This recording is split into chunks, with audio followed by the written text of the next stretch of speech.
something on the parsha he once heard, and you see that something special with Yaakov. Yaakov had a special relationship with his grandchildren. But you don't find that Avram and Yitzchak had that special relationship with their grandchildren. So you see, a grandparent, you say, you know something? I said, it doesn't sit well with me.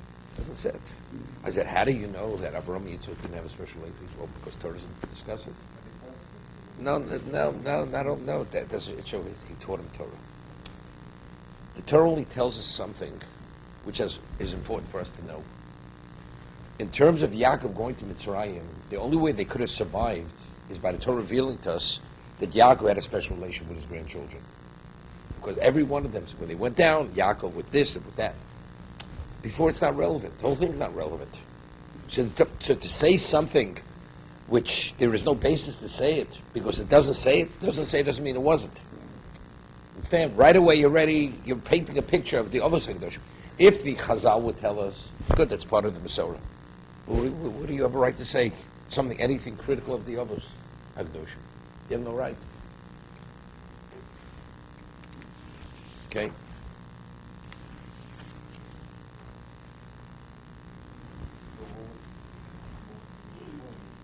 He said he liked that Dvar Torah. Yaakov was special because he had, so if you want to say something at a grandparents, this, that, not only the parents have a relationship, even the grandparents, Yeah.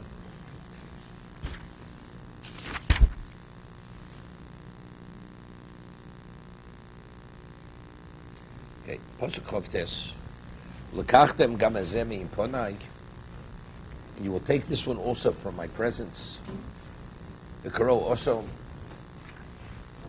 and an accident will happen.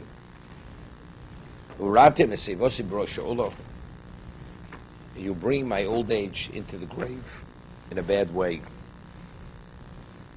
Read Rashi on it. And now when I come to your servant, my father, and the youth is not with us, the nafshik shur b'nafsho, and the souls are tied to his soul is tied to his soul.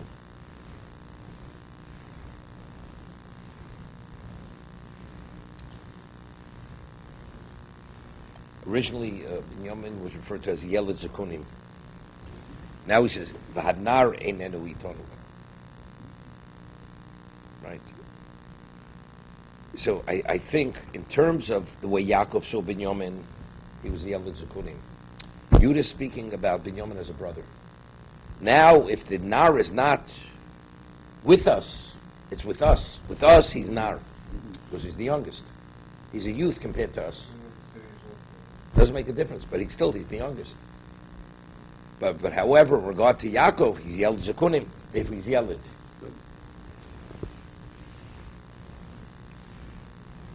Voyikiroso kein nar bomes ov mitzoroso.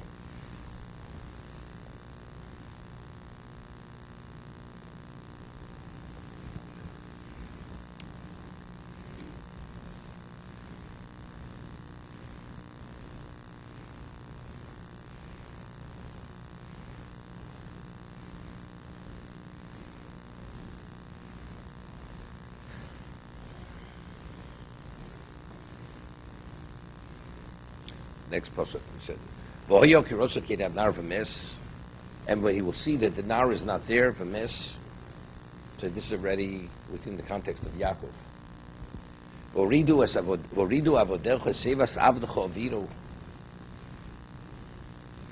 Yogud shoulder. Now they're speaking about themselves.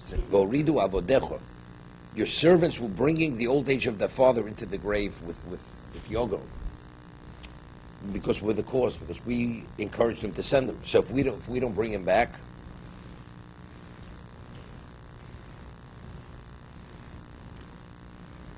ki avdoch orav sanar mim ovi leimor.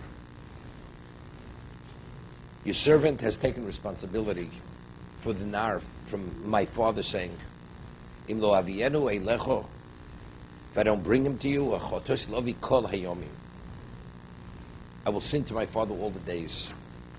Rashi, ki avtcho orav sanar, nimtom aloma nichnas l'tag v'yosem sharecho, heim kulam yivachutz, vanitz kashatim kesher chozok. They're all from the outside. I bound myself with a strong bond. Leos menude, v'shnei olamos. I'm excommunicated from both worlds, so I have more at stake. But it's interesting.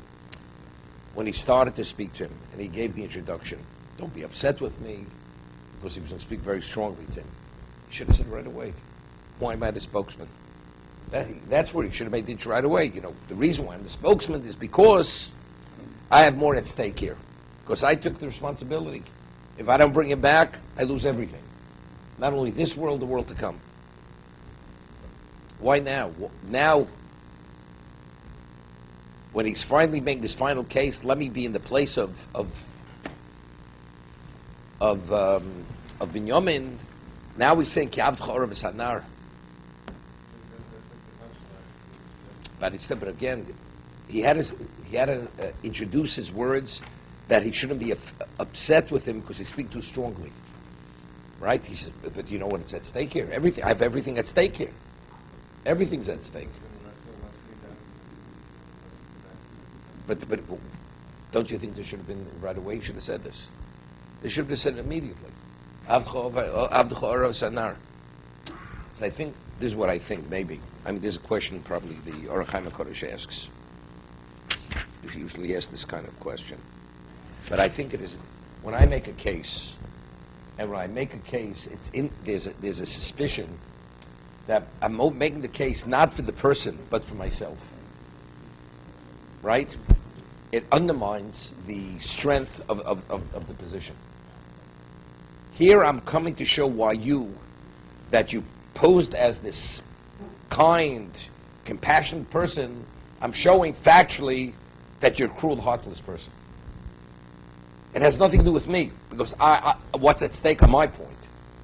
Now when he's making this final case, he's saying like this, because I took this, therefore I'm willing, not only I'm the spokesman, but you already heard what I said, unrelated to why I'm here. Now, I'm willing to be in the place. I'm willing to take the place of the one who you're accusing, although I've shown you that the whole thing is a frame-up. It's a baseless accusation. Because he says, Va'ato, Yeshiv no avtcho tachas anar, eved la'adoni. Now please allow your servant to be in the place of the youth, a slave, to my master, V'anar ya'le lechov. So Rashi says, Yeshiv no avtcho, l'kol dovar ani mu'ula bimenu. I am more capable, more advanced than in every area. L'gvura, l'milchama, l'shamish. It's strength to go to battle and to attend to all your needs.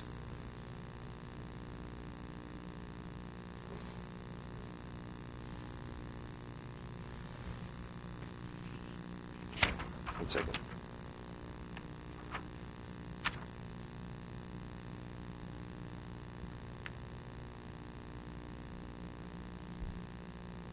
See, the way the Sephorno learns, he says something interesting. The way the Sephorno learns, my question is not a question. Why is he saying it now? It's not like Rashi. He says, why will my father die if I come back without Binyamin? Because he'll know definitely he'll believe he died. Because since I have everything at stake, he knows I would have destroyed Egypt rather than not bringing him back. So why did I not bring him back? Evidently he's not alive. That's the reason. Because I have so much at stake, and Yaakov understands what my capability is. So if that's the case, how did Binyamin not come back? There's only one answer. He's not alive. So that's part of the point. Therefore, allow me to be in the place of Binyamin to serve you, because in every capacity I'm more capable than he is. That's the way he's explaining it. Hatam shiyomas barosa kein anar mebilti shishal mahoyelo hume de avdcha orav umeachshol vienu yashu sheovet b'li sofek.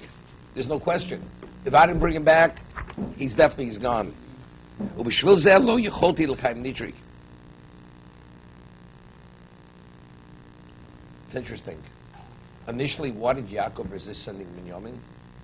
He says because his mother died on the way, because Satan Mekatri b'shas Sachana, right? Satan prosecutes when a person is in danger. When under normal circumstances, you have midas harachmim. But when a person is in a state of danger, that's when you need the extra help. So then, if you need something extra, they say, "Are you worthy?" That's the basis, the opening for prosecution. So if that is the case, maybe the reason why Binyamin didn't come back, it's regardless, as much as you want a person to live. In terms of protecting him from someone else is one thing. But if you're on the way and it's a sakana, it's irrelevant. Right? So how will we understand it? You know what I'm asking? I'm asking if Binyamin's not going back, even if it's not because he's being withheld. He says, since I gave the guarantee, and I have everything at stake, the reason why I didn't come back is because definitely he's not alive. But with all the guarantees in the world, he says, that's why you should release him. But Yaakov understood he was taking a chance by sending him. With all the guarantees of Binyamin, bringing him back, what happens if something else happens then? An accident happens on the way. They're attacked and Yudah has to protect them. Right? Sudden the B'shas Sakana doesn't mean necessarily because they're going to be attacked only. When you're out of a protected environment, you're subject you're vulnerable to many things. So I was thinking, because if Avdcha Orav Sanar, so if I come back, evidently I have enough merit to come back. Binyamin not dying is directly connected to my merit. If Binyamin doesn't come back, I lose everything. So if I came back, so why didn't he come back? Right? Because we're one and the same. For the same reason why I'm coming back, Binyamin should have come back. Because if he doesn't come back, I lose everything. So evidently, why did he come back? Evidently, he's not alive. He said Hashem should protect you. You know, it's interesting. There's a Rechaim HaKodesh. It says, we find that when Avram sent Eliezer, he says, what would be if the woman's going to say she's not interested in coming back? He says, Hashem, the angel protecting me should watch over you and should allow you to succeed in your mission. Right? He spoke about Amalek. In regard to Yaakov, there's no such thing as Amalek.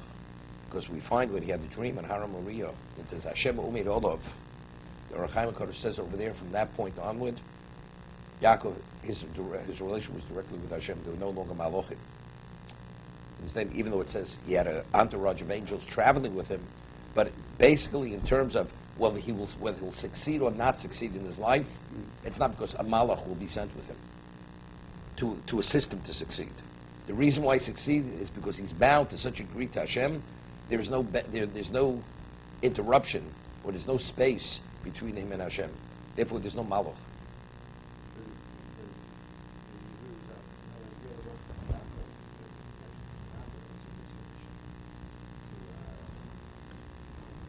But the Gemara says that with Shchim, the Gemara says even though we say Shluchim Mitzvah.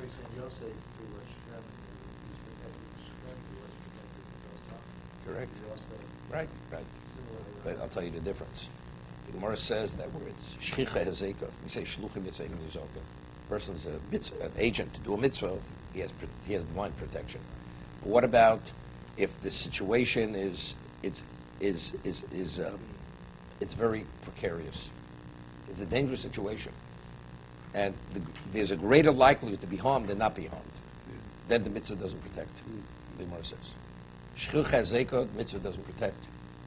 So Yaakov didn't realize the nature of the seriousness of the strife between Yosef and his brothers. So he needed some degree of protection. But to believe that they're going to want to kill him, definitely not. He didn't believe that. Going to Egypt, you know, where you're exposed to all kinds of the elements of danger, right? This is Shchicha Hezekah. This is Shluch Mitzvah, Ein Zokin is not sufficient over here, that you can necessarily be protected. Okay, let's see the